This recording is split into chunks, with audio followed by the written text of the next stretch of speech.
Welcome to the second indoor edition of Places to Base. Now, you may have noticed that all the past bases I built have been in giant mountains, or more specifically, more pacifically, yes, the Pacific Ocean, uh, at the top of these giant mountains. And that's for a good reason. It's because tanks have a hard time getting into your base and attacking it when it's at the top of a mountain, because it's hard for them to shoot in past the walls, past the Skywall Shield. Well, there's another way to approach that little problem, and the other way is using your Skywall Shield to make a giant base-sized bunker, which is what I have done. And so the way this accomplishes that is tanks can't shoot through the Skywall Shield. And interestingly, vehicles will actually drive over the top of the Skywall Shield if they try and get in. Allied vehicles, in particular, will do that. And I think enemy vehicles, if they try and drive through the shield, will explode. They'll burn. So it might be possible for them to get in, I think, but they'll die in the process. Right, so I think bunker bases have a distinct advantage over mountain bases because this is pretty much immune to air attack. There's no way, I mean, the only possible way an aircraft could attack is from this angle here, that angle, and these modules cannot be shot except for that little, that's bad, I want to fix that. That little angle over there. That means infantry can destroy these. Yeah, pretty much immune from air attack. That. And, as I said, tanks, well, they're going to have a hard time. Let's say from the ground, I guess a tank could shoot in from there, or from there, but that's really close, and the auto turret will retaliate. I mean, I don't think you're ever going to get a completely immune base. There's always some way to get in and attack it with some significant weakness. Though I do think you could put these modules in better places, like, for instance, you may think this structure shield is in a dumb place, but actually, the tanks have to get down here to shoot in it. Now again, maybe I could have moved it, but I don't have much space. Due to the no deploy zones, the proximity of modules, I kind of had to space it out to put it up there. And I didn't know that could happen, guys. The turret can spin and kill you. Hold on a second. While I talk about the placement of modules here, I'm going to do that again. So the biggest weakness of bunker bases is limited space. Obviously, a bunker is going to have limited space. And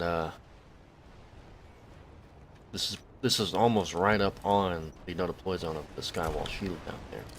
I have an auto turret module there, and this one is not covered by that module. It's covered by this auto turret module. Now you might think, oh well, this is out in the open, it's vulnerable. Well, they can't shoot through this. They can't run through it without dying. Mostly to that.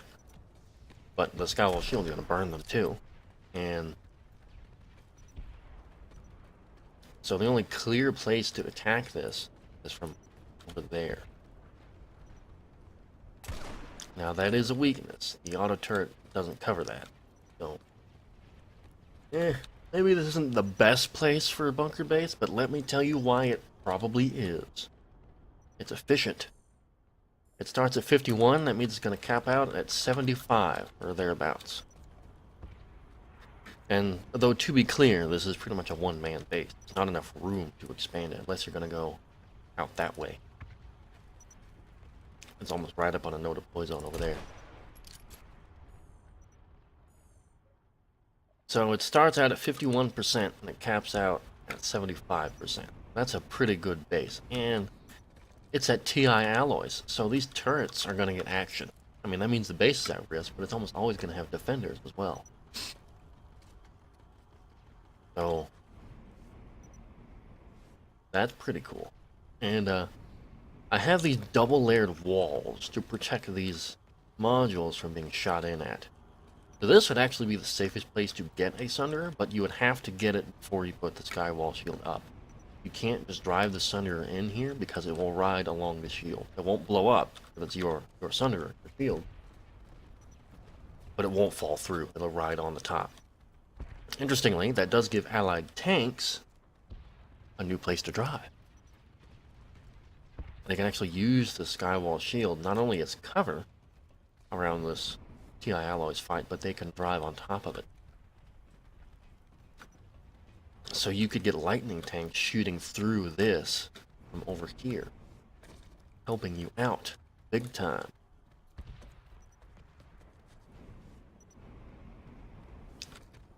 I'm not sure if C4 or anything can fall through Skywall Shields. No, let's test that. Now, before I do this, I will say, if you're an enemy and you're walking up here, even though you're not falling through the shield, it's probably burning the shit out of you and killing you before you can get able to do this. But let's see. No. That does not happen. So it's immune from that. Let's find out if tank mine will fall through the shield. I'm gonna say no.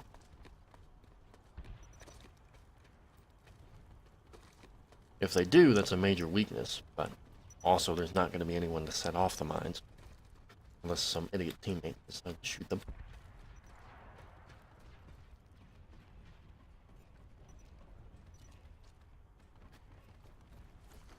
Nope. You grenades fall through. Nope. Well, like I said, it's a bunker. You're gonna have a really hard time attacking. Now, let's go through the criteria. Is it in range of any base turrets? No. No, not at all. Not even close. Can tanks get in? No. Maybe a mag burner can jump in here. But they can't get in by themselves. Now, can they shoot in? As I said, from a number of angles they can. Pretty much. But they're very narrow angles. I mean, from here, you can get this turret blown up, which sucks. And if you blow this turret up, there's no modules behind here. So, it's a pretty tough base. Now, the structure shield is probably the most at risk of being blown up, which is bad, because that gets blown up, and then this gets blown up, and yeah, things start to suck pretty bad. But, maybe I can fix that.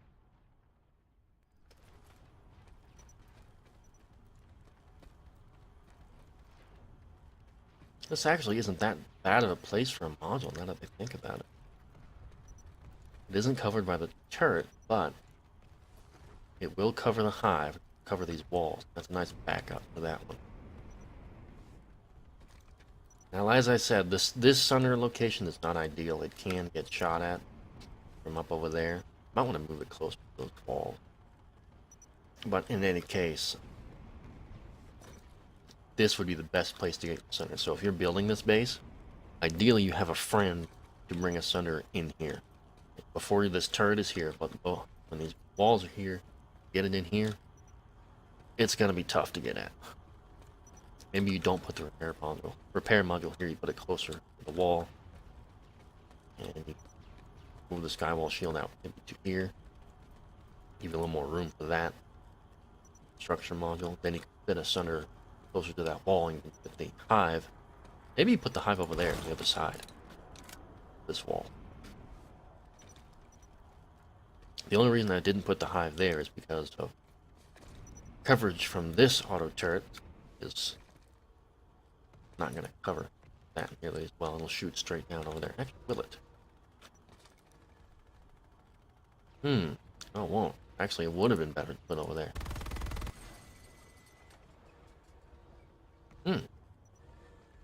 The more you know. Now, I have built this base twice. Both times it lasted, well, the first time it lasted a really long time. This is my second time building this base here.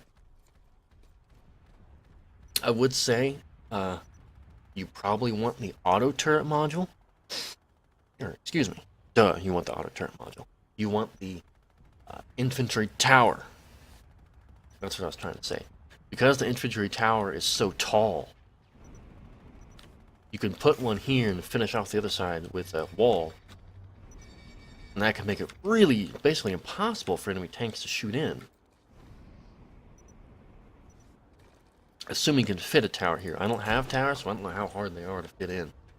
But they do seem easier than bunkers. You don't want to put a bunker, because you probably can't. And you don't want to block off your supply. Because if you manage to fit a bunker over there, when you try and get around the bunker, you're hitting the shield. And the ant just drives over and can't supply. Also, if you needed an emergency sunderer, you could shove it in here, which actually is not a bad spot. Can get attacked, but it's pretty well covered. Maybe push the silo that way a bit. Shove a sunderer in there. It'll be decently covered. So I have already had this auto turret blow up a lightning tank trying to attack me. So yeah. I think bunker bases are the way to go on Indar. But finding a nice efficient bunker base is going to be tough. So this I think is pretty much the best, even though it is in the most risky location. That's probably why you don't see it very often. Because this place is so attacked frequently. But if you and a group of friends intend to protect your ant, get in here and get this done, I think this is a great place to make a base. We'll see you next time.